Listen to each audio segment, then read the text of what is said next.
Ang kwento ni Tomby. Ang kwentong ito ay hango sa totoong buhay. Mula ito sa isa nating tagapakinig. Naitago na lang natin sa pangalang Amboy. Taong 2005. Kabangkalan, Negros Occidental. Hoy bata, wala ka nang ibang ginawa kundi matulog. Bumangon ka na, tulungan mo ang tatay mo sa bukid. Anong oras na eh? Tutulog-tulog ka pa din. Yung tatay mo nandun na. Hindi ka na naawa. Napakalaki mong tao, hindi ka marunong tumulong. Wika ni Nanay Kuni. Ako na naman ang nakita mo, Nay. Nandiyan po si Jerry at Dodoy. Kakatulog ko lang po eh. Sobrang ingay diyang kagabi sa puno ng kamyas. Hindi po ako makatulog ng maayos. Saka Nay, parang maraming nagtatambol. May piyesta ba malapit dito? Tugon ni Amboy.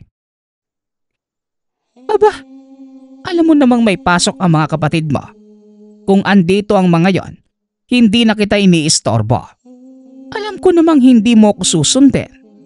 Tsaka anong ingay bang sinasabi mo? Baka yung mga palaka. Naulang kagabi. Malayo pa ang pista. Saka baka nananaginip ka lang. Paano ba naman? Imbes na tumutulong ka sa tatay mo, puro gala ang inaatupag mo. Sinasabi ko sa iyo, Amboy, walang mararating yang gawain mo. Naturingan kang panganay eh. O siya, sige. Bumangon ka na dyan. Wika ni Nanay Kuni. Napakamot na lamang ng ulo si Amboy. Alam niyang hindi ito maniniwala kung sasabihin niya ang mga nakita kagabi. Kabilugan ng buwan ng gabing yun. Matapos bumagsak ang malakas na ulan, ito ang simula ng tunog ng tambol. Dahil sa narinig, sinilip ito ni Amboy. Nagulat ito nang makita ang maliliit na nilalang na sumasayaw kasabay ng tambol. Naroon ito sa puno ng kamyas na sinasabing tahanan ng mga duwende.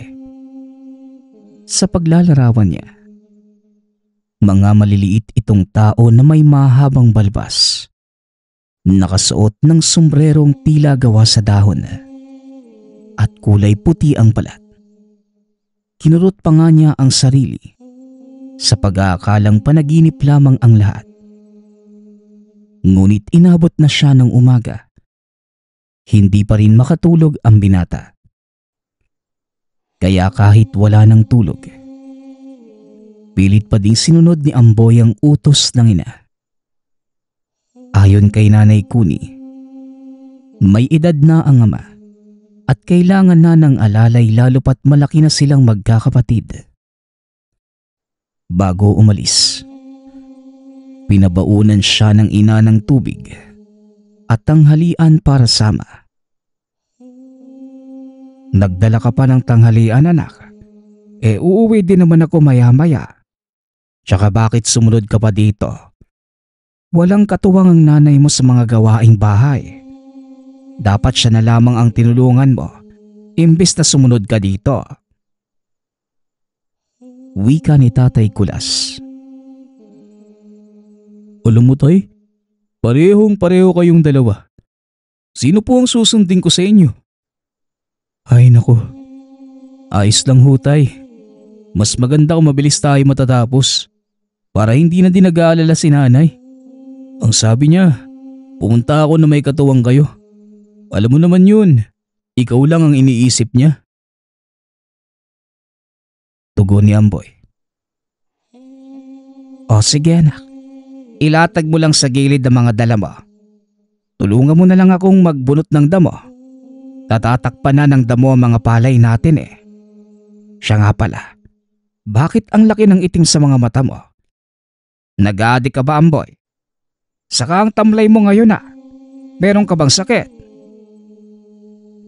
Tanong ng ama. Siyempre hindi, tay. Wala lang po akong maayos na tulog. Saka hayaan niyo na po ako. Mamaya po babawi na lang ako. Tsaka tay, tamad po ako. Pero wala po akong bisyo ha. Mana kaya ako sa inyo. Ano nga yung laging sinasabi niyo? Walang magandang maidudulot ang bisyo. Hindi tayo yayaman. Tugon ni Amboy.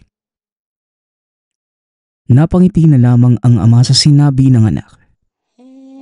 Sa kabilang banda, nanlumo si Tatay Kulas. Dahil imbis na sana paaralin ang anak, nahinto ito dahil hindi niya kayang pag-aralin. Hindi naman ganong kalaki ang kinikita sa pagsasaka. Dagdag pa nito, tama lamang ang nakukuha sa pang-araw-araw.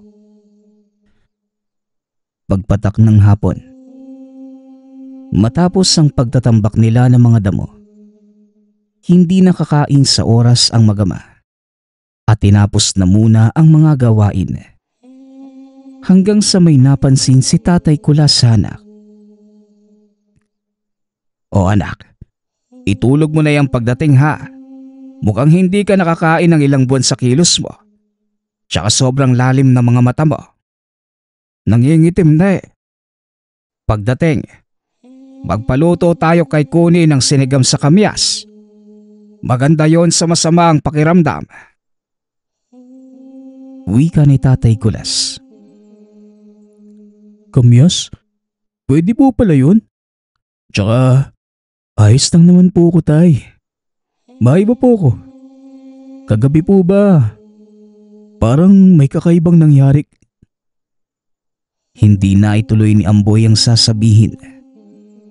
Dahil napaisip siya sa nabanggit ng ama kanina.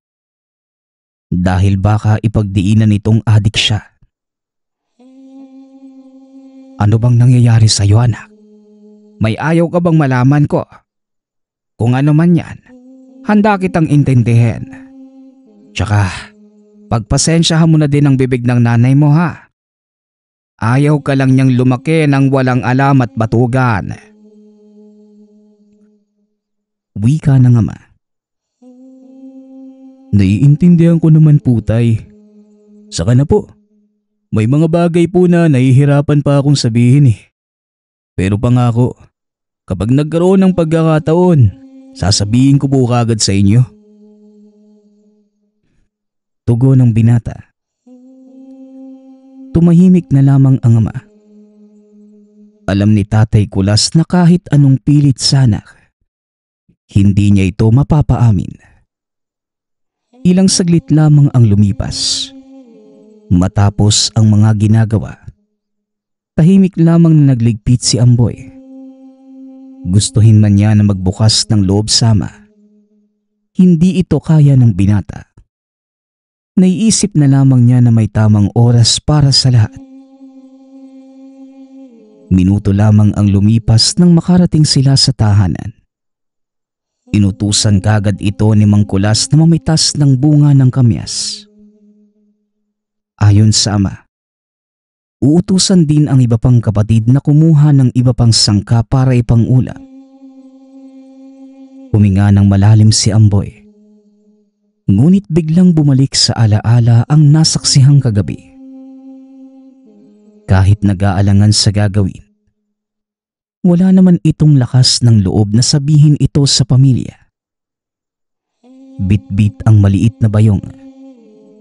Naisip ng binata na imbes na akyatin, susungkitin na lamang niya ang mga bunga.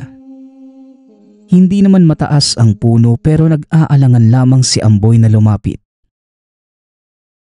Bago pa man manguha, tinignan niya muna kung naroon ang mga nilalang.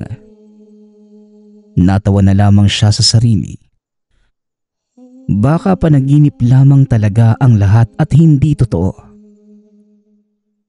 Matapos makapamitas ng kamyas, pabalik na sana ng tahanan. Ngunit nakarinig si Amboy ng mga pagsitsit, kasabay ng manipis na pagtawa. Binalot ng kilabot ang dibdib ng binata. Papatakbo na sana ito sa tahanan. Ngunit Alam kong naririnig mo ko. Huwag kang matakot, kaibigan. Hindi kami masama. Kung gusto mong makakuha ng magandang bunga, halika. Ako na ang pipitas para sa'yo. wika ng nilalang. Sino ka? Magpakita ka. Huwag mo akong takutin. Pakiusap po. Kamyas lang naman ang kinukuha ko. Tugon ni Amboy. Hanggang sa may tumalsik na likido sa mga mata ng binata. Bigla itong napaatras dahil sa sobrang hapdi sa mata. Ano? Nakikita mo na ako? Ako nga pala si Oking. Kumuha ka lang ng gusto mo, bata.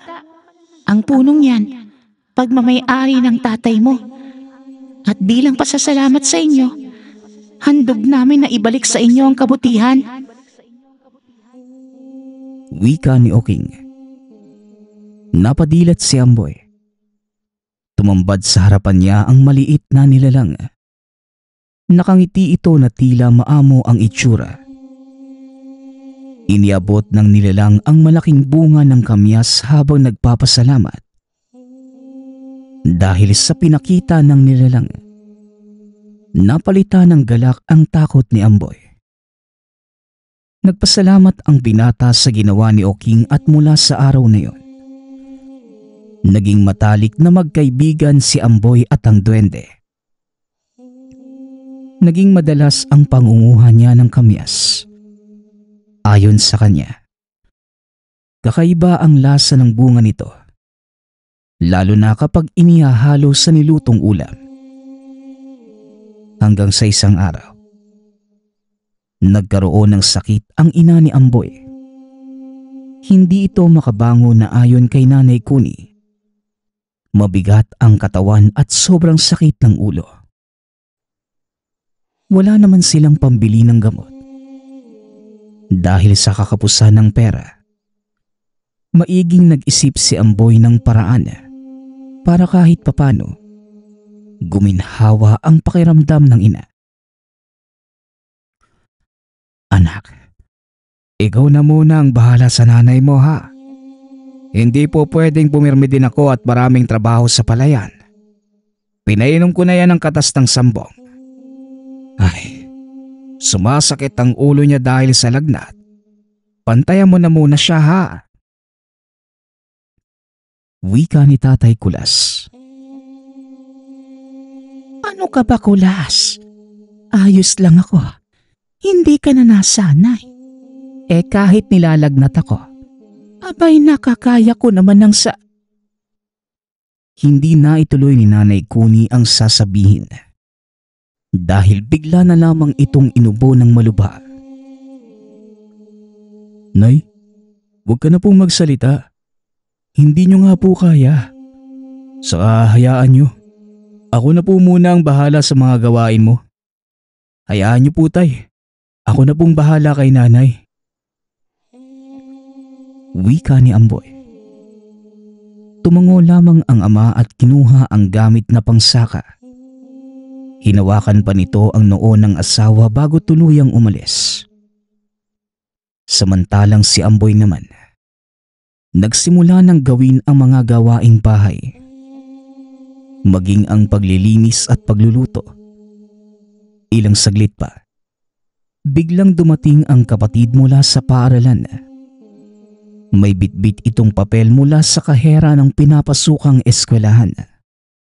Binigay ito sa kanya para maipaabot sa mga magulang. Kuya, kailangan ko daw bayaran bukas. Ang sabi ni ma'am, hindi ako makakakuha ng pagsusulit kapag hindi nakapagbayad. Wika ni Alan. Hanggang sa dumating ang isa pang kapatid na ganun din ang problema. Nanlumo si Amboy. Alam niya na wala silang pambayad. Dagdag pa na may sakit ang ina. Napabuntong hininga na lamang ang binata habang kaharap ang mga kapatid. Malungkot ang itsura. Huwag na kayong malungkot ha. Maghahanap tayo ng paraan. Siguro sa ngayon, kayo na muna dito sa bahay ha. Maagang uuwi yan si tatay. Tulungan nyo na lang pagdating. Masusolusyonan natin yung mga bayarin. Wika ni Amboy. Sumang-ayon naman ang dalawa. Ngunit sa kabilang banda, nababahala si Amboy kung saan kukuha ng ganong kalaking halaga sa loob ng isang araw. Hanggang sa naisipan ni Amboy na mamitas ng bunga ng kamyas. Nais niya sanang lutuan ang inang may sakit. Habang nangunguha, biglang lumitaw si Oking. May hawak itong maliit na bato. Kulay berde na hugis bunga ng kamyas ngunit may kaliitan. Iniabot ito sa kanya habang nagbabanggit ng hindi maintindihang kataga. Bato? Aanin ko naman ito, King. Ang ganda nito ah. Salamat kaibigan ha. Wika ni Amboy. Makakatulong yan sa'yo at sa pamilya mo. Pero sana, ano man ang marating mo, huwag mong kakalimutan. Lahat ng bagay na sobra, masama. Tugon ni Oking. Napatingin si Amboy sa hawak na lagayan ng kamyas. Natawa siya nang makitang halos masira na ito dahil sa sobrang dami ng napitas. Humingi naman siya ng pasensya kay Oking. Ayon sa binata, marami lamang siyang iniisip kaya hindi na malayang puno na pala ang lagayan. Dagdag pa ni Amboy, may malaking problema ang pamilya kaya hindi niya alam ang ginagawa. Napatango naman si Oking. Naintindihan ng duwende ang binata. Ganun pa man, muli nitong sinabi na lahat ng sobra ay masama. Maraming salamat sa paalala kaibigan.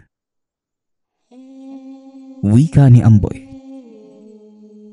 Ngunit natigil ito sa pagsasalita. Matagal na pala itong nakatingin sa kanya. Nagtataka kung bakit siya nagsasalitang mag-isa. Ayos ka lang ba kuya? Nagsasalita kang mag-isa eh. Baka gutom ka na po ha? Baka naman nawawala ka na sa tamang pag-iisip dahil sa problema. Ayos lang naman po kami. Huwag ka po masyadong mag-alala. Ayaw naming mabaliw ka kuya eh. Wika ni Alan. Natawa na lamang si Amboy. Alam niyang hindi nakikita ng kapatid si Oking. Nilapitan niya ang mga kapatid at iniabot ang bayong na may lamang kamyas. Nawala sa isipan niyang nasama doon ang batong binigay ni Oking. Magsasalita pa sana si Amboy. Ngunit bigla na lamang tumingin si Oking na makahulugan sa kanya. Kahit wala itong sinasabi, naiintindihan niya ang nais ipabatid ng kaibigan. Kaagad na niyang niyaya ang mga kapatid sa loob. Ilang saglit pa ang lumipas. Dumating na si Tatay Kulas. Nangihina na tila meron na ding sakit. Kaya nang makita ito ni Amboy, kaagad niyang inalalayan ang ama. Hindi niya maintindihan kung ano ang nangyayari sa mga magulang. Wala naman silang pera para dalhin sa pagamutan ang dalawa. Halos maiyak naman ang dalawang kapatid. Pati sila. Hindi na alam ang gagawin. Alan, hugasan mo yung pinanguha ko na kamyas. Magluluto tayo ng gulay para makahigop ng mainit na sabaw sila nanay at tatay. Magpakulo muna kayo ng tubig bago ilagay ang kamyas ha. Kukuha lang ako ng malunggay sa labas. Wika ni Amboy. Kaagad naman itong sinunod ng mga kapatid. Ngunit mahahalata na lutang sila ng mga panahong iyon. Habang hinuhugasan ng kamyas, hindi napansin ni Ala na nasama ang batong bigay ni Oking sa kaldero. Maya-maya pa, nang makabalik si Amboy, hiniwalay at hinugasan lamang ang mga malunggay at diretso nang nilagay sa kaldero. Bago tuluyang mailatag ang pagkain, biglang bumuhos ang malakas na ulan. Nagtulungan ng magkakapatid na ibangon ang mga magulang sa pagkakahiga. Kahit masama pa rin ang pakiramdam, pinilit ng mga itong saluhan ang mga anak. Napakabango ng ulam mga anak ha. Ano bang hinalo nyo dito? Aba, puro gulay. Salamat mga anak ha. O Kuni, humigop ka ng maraming sabaw para bukas magaling ka na. Wika ni Tatay Kulas. Ikaw din. Nahawa ka na yata sa sakit ko. Pagpasensyahan nyo na mga anak ha. Maging kayo nadadamay sa paghihirap namin. Tugon ni Nanay Kuni. Sino namang nagsabi na mahirap tayo? Mayaman kaya tayo sa masustansyang gulay. Gaya nitong Natahimik si Amboy nang maalala ang sinabi ni Uking na bato ng kalikasan. Iniisa-isa pa niya ang mga kamyas. Nagtataka naman ang pamilya sa kilos ni Amboy. Habang pinagmamasdan ng mga kapatid, nauna nang humigop ng sabaw ang mga magulang. Natigil si Amboy nang makita na halos maubos ni Tatay Kulas ang sabaw na nasa mangkok. Ayon sa ama, sobrang sarap ng sabaw. Maging si Nanay Kuni ganun din ang reaksyon. Aba, kakaiba itong sabaw anak ha. Pakilagyan mo pa nga ako. Utos ni Nanay Kuni. Wala nga pong sahog yan ay. Maliban po sa gulay at kamyas. Kuya, lagyan mo nga din po kami. Mukhang sarap na sarap sila nanay at tatay Wika ni Alan. Nang matikman ng dalawa ang niluto, ganoon na lamang ang sayang naramdaman. Nagtinginan pa ang mga ito. Tila may hagod sa kalooban ang nahigop na sabaw. Napangiti naman si Amboy sa ekspresyon ng pamilya. Habang kumakain, nakita niya na bigla na lamang lumakas ang mga magulang. Tila napawi ang lahat ng karamdaman ng mga ito. Masaya silang nagsalo-salo sa hapag. Hindi na nagsalita pa si Amboy patungkol sa bato ng kalikasan. Mukhang naisama na ito sa paglaga ng mga gulay. Nang makita ang bato, pasikreto niya itong itinago. Malakas pa rin ang ulan habang nagliligpit ng pinagkainan. Masaya ang binata na maayos na ang mga magulang. Nakangiti pa ang mga ito habang bumabalik sa pagpapahinga. Samantala, naiwan naman si Amboy na nagliligpit sa kusina. Habang naglilinis, muli niyang narinig ang mga tambol at maliliit na boses na nagkakasiyahan. Hindi na malakas ang ulan ng mga oras na yon. Lumabas si Amboy para alamin kung saan nang gagaling ang tunog. Napangiti na lamang ang binata. Nakita niya si Oking. Sumasayaw kasama ang mga kauri. Nasaksihan niya ang mga kakaibang nilalang na nagsasayaw sa lilim ng puno ng kamyas. Babalik na sana ito sa loob. Ngunit bigla siyang tinawag ni Oking. Muli itong may iniabot sa kanya. Nang mga oras na yon, binigyan naman siya ng pitaka. Ayon sa duwende, isa yung biyaya na galing sa kalikasan na nais ibahagi ng mga kasamahan ni Oking kay Amboy. Lubos naman itong ipinagpasalamat ng binata. Maraming salamat mga kaibigan. Tatanawin kong itong malaking utang na loob sa inyo. Wika ni Amboy. Hindi naman tumugon pa ang mga nilalang sa kanya. Nakangiti lang ang mga ito habang unti-unting naglalaho sa paningin ni Amboy. Dala ng antok. Naipatong ng binata ang pitaka sa higaan. Hindi man lamang niya tinignan kung anong laman. Kinaumagahan, nagising si Amboy at naalala ang pitakang bigay ng mga nilalang. Nagulat ito nang makita maraming perang laman ng pitaka. Bukod dito, may laman din itong ginto. Sobrang saya ni Amboy ng mga sandaling yun. Bukod sa magaling na ang mga magulang, may pera na din silang may pambabayad sa matrikula ng mga kapatid. Lumabas si Amboy ng silid at pinakita sa mga magulang ang nakita. Kung saan man galing ang lahat ng biyayang ito, buong puso kami nagpapasalamat. Lalo na sa iyo, anak. Maraming salamat sa pag-aalaga mo sa amin ng tatay mo. Wika ni Nanay Kuni. Doon pa lamang inilahad ni Amboy ang lahat. Ang bato ng kalikasan na bigay ni Oking, pati na rin ang pitakang kaloob sa kanya ng mga kasamahan nito. Nanlaki ang mga mata ng magulang. Hindi inaasahan ni Nanay Kuni na totoo ang nakita ni Amboy noong nakaraan. Dagdag pa ng binata Sama, ito ang bagay na hindi niya masabi sa kanya. Ginamit ng mag-anak ang mga biyaya para mapalago ang pamumuhay.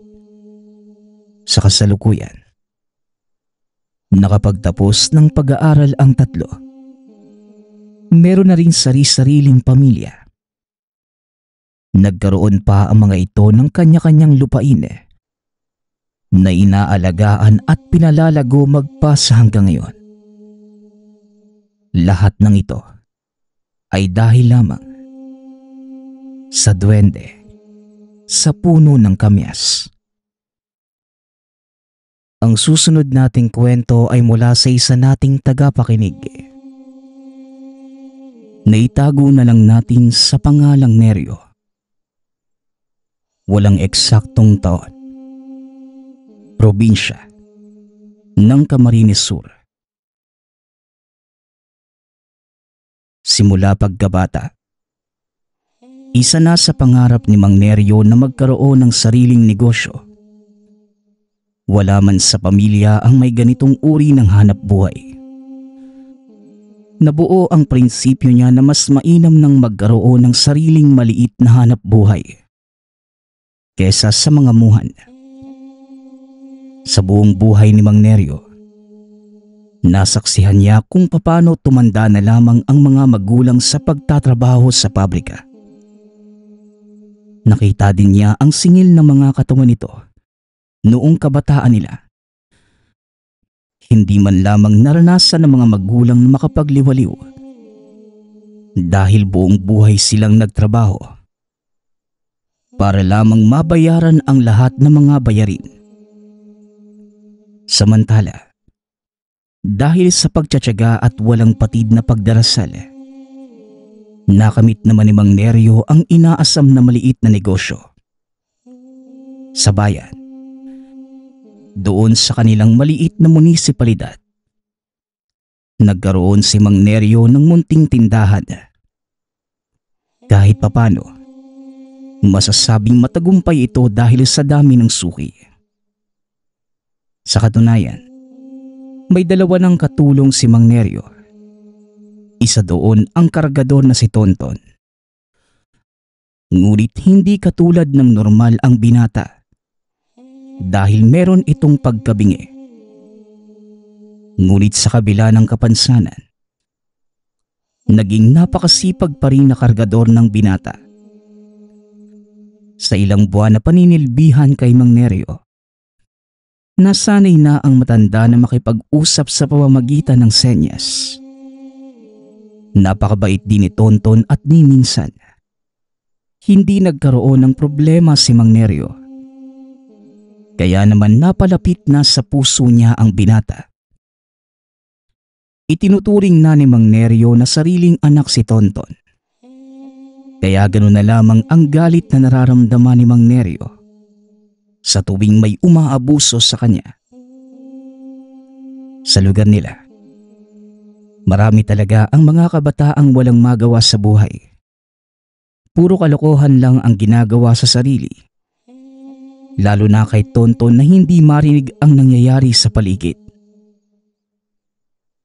Isang araw, habang abala ang kargador sa pagbubuhat ng sako-sakong mga bigas, isa sa mga kabataan ang maiging nagmamasid sa kanya. Habang abala sa ginagawa si Tonton, marami na rin ang inaasikaso ni Mang Neryo. Kaya hindi nagaanong nasaksihan ang mga pangyayari. Nakuha na lamang ang atensyon niya ng may iilang tao sa paligid na bigla na lamang nagsisigaw. Kagad nagmadali at pinuntahan si Tonton. Ganun na lamang ang pag-aalalang naramdaman niya nang maabutan ang basagulerong si Pico. Katabi si Tonton na nakaupo sa lupa habang nakaipit sa paanan ang kargang bigas. Punong-puno na ng dugo ang kaliwang bahagi ng ulo ni Tonton. Kaya nagmamadaling lumapit si Mang Neryo para madala ito sa ospital. Ngunit pilit na tumanggi ang binata. Ayon sa kanya, kaya naman na niya ang sarili at uuwi na muna ng tahanan. At siya na ang gagamot sa sugat. Paulit-ulit itong sinabihan ni Mang Neryo na dadalhin sa ospital. Ngunit ang nais lamang ng binata na mga panahong yon, makauwi sa sariling tahanan. Sa buong maghapon, hindi mapakali si Mang Neryo dahil hindi siya sanay na wala si Tonton. Kaya naman nang matapos na makapagsara ng tindahan, nagpa siya itong puntahan ng tahanan ng binata para madalhan ng makakain at iilang gamot. Labis ang pag-aalala ni Mang Neryo dahil sa mismong nakita at kung gaano karami ang dugo na nawala sa binata. 7:00 ng gabi. Bilog ang buwan kaya hindi na nag-abala pa si Mang Neryo na magdala ng ilaw. Tanging supot lamang na naglalaman ng pagkain ng bitbit, kaya hindi siya nahirapan sa paglalakad. Samantala, nang makarating naman sa paanan ng bundok, kung saan naroon ang nag-iisang tahanan na pag-aari ni Tonton, hindi naman ito basta nakalapit dahil biglang nagsitahulan ang mga aso. Nakita ni Mang Neryo kung gaano ito kalaki. Kaya nagtago na muna sa likod ng malaking puno ng mangga. Mula roon, maiging nagmasid ang Ginoo. Ang tahanan ni Tonton ay bukas ang pasukang pintuan. Ngunit hindi naman basta maaninag ang loob dahil wala namang pumapasok na ilaw sa tahanan. Maya-maya pa, may isang binata na lumabas ng tahanan. Hindi naman masigurado ni Mang Neryo kung si Tonton nga ba ito. Dahil base sa naaaninag sa buwan, mahaba ang buhok nito. Ngunit tila lalaki kung tumindig. Sa patuloy na pagmamasid ni Mang Neryo, nakita niya itong naghuhukay sa parteng gilid ng tahanan. Ganun na lamang ang pagtatakang naramdaman niya. Alanganing oras para gawin ito. Nawala na ang tahulan ng mga aso. Kaya magtatangka pa sanang lumapit si Mang Neryo upang kunin ang atensyon ng hinihinalang si Tonton. Ngunit bigla na lamang napatikom ang bibig nang may sigbing lumapit sa kanya at nakatitig sa malalim na paraan. Nagmamadaling tumakbo papalayo si Magnerio at diretso nang umuwi ng tahanan. Buong magdamag itong hindi nakatulog dahil sa mga nasilayan. Kaya nagpasya ang matanda na agahan na lamang buksan ang tindahan. Hindi pa man nagpapakita ang araw, naabutan niyang nakaupo sa tabi ng tindahan si Tonton. Sa pamamagitan ng mga senyas, nagtanong si Magnerio kung maayos na ba ang pakiramdam ng binata at ibinahagi ang karanasan sa pagpunta sa tahanan nito. Tumitig lang sa kanya si Tonton. Hindi na nagbigay pa ng pahayag sa mga sinabi ni Magnerio. Bagkus, diretso na itong nagtrabaho. Maya-maya pa, isang ginang ang sumugod sa tindahan ni Magnerio. Galit na hinahanap ang anak. Paulit-ulit itong pinagduduro si Tonton at sinabing ito ang dahilan ng pagkawala ng anak na si Pico. Dahil napakaingay ng ale, naniniwala siyang wala namang kinalaman si Tonton sa ibinibintang. Nasigawan pa ito ni Magnerio, kaya kagad nang umalis ang ale. Buong maghapong walang humpay na nagtrabaho ang binata. Hindi na ito inistorbo pa ni Magnerio dahil nababasa na rin sa mga kilos at titig na may malalim itong iniisip. Samantala ng araw na yun, habang pasara ng tindahan si Magnerio, sumenya si Tonton na kung maaari ay sumama sa kanya ang matanda pa uwi. Hindi naman nagdalawang isip si Magnerio at kagad namang sumang-ayon sa binata. Habang naglalakad ang dalawa, hindi man lubos na maipaliwanag pero kakaiba ang pakiramdam ni Magnerio ng mga sandaling yun. Maya-maya pa, nang malapit na sa tahanan nito, nakita ng matanda kung papaano yumuko sa kasama ang sigbi na nadaanan. Samantala, sa pagbukas pa lamang ng pinto ng tahanan, kagad na umalingasaw ang napakasangsang na amoy. Kaya napatakip ng ilong ang matanda. Diretso lamang na pumasok si Tonton. Nakasunod pa rin si Magnerio. Habang abala ang binata, nanatili naman ang matanda sa isang sulok. Sa pagmamasid na agaw ang atensyon niya ng isang pares ng damit. Tinitigan ito ni Magnerio at bigla ang naalala. Kapareho ito ng kasuotan ng nanakit kay Tonton bago nagawang basagin ang ulo nito. Tama ang iniisip niyo, Magnerio. Yan ang naiwang damit ni Pico. Hindi naman ako basta nananakit Pwera na lang sa mga tao mapang-abuso. Huwag po kayo sanang matakot sa akin. Dahil wala naman po akong masamang balak sa'yo. Gusto ko lang po sabihin sa inyo ang totoong laman ng isipan ko. Wika ni Tonton. Dahil sa narinig na palingon si Magnerio, hindi siya makapaniwala na nakakapagsalita pala ang binata. Niyaya nito si Magnerio sa kwarto. Malinaw niyang nakita ang magkakapatong nakabaong. Hindi makapagsalita ang matanda. Kagad namang nagpaliwanag si Tonton na lahat naman ng bangkay na yun mapang-abuso at may naging atraso sa kanya. Kaya po ako nagbibingi-bingihan. May mga tao talagang mas masahol pa ang ugali sa mga nilalang. Nagpapakatotoo lang po ako sa iyo, Magnerio. Kung kakaibiganin niyo pa rin ako, maraming salamat po. Kung hindi naman, Naiintindihan ko ang pagpapasya mo. Dagdag ni Tonton. Matapos ang pag-uusap pa ng dalawa, umuwi na ng tahanan ang matanda. Naguguluhan pa rin ang isipan ni Mang Neryo sa mga naganap.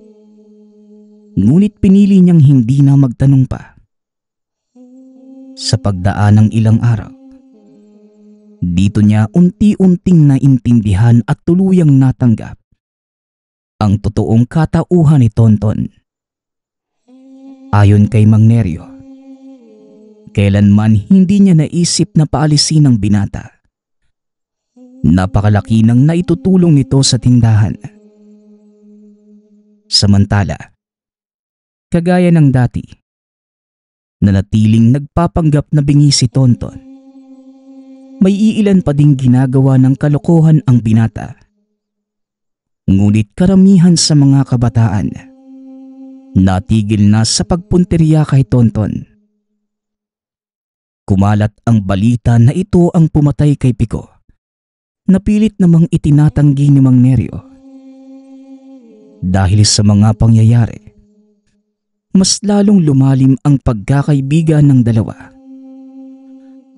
Hanggang sa dumating ang araw na hindi na muli pang nakita si Tonton sa lugar.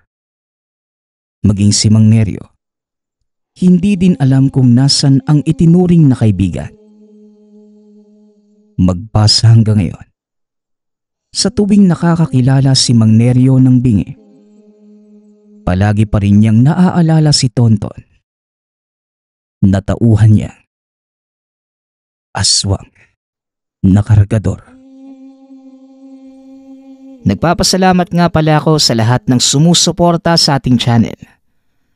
Nawa ay patuloy niyong suportahan at pakinggan ang ating mga kwento. Hanggang sa muling pakikinig.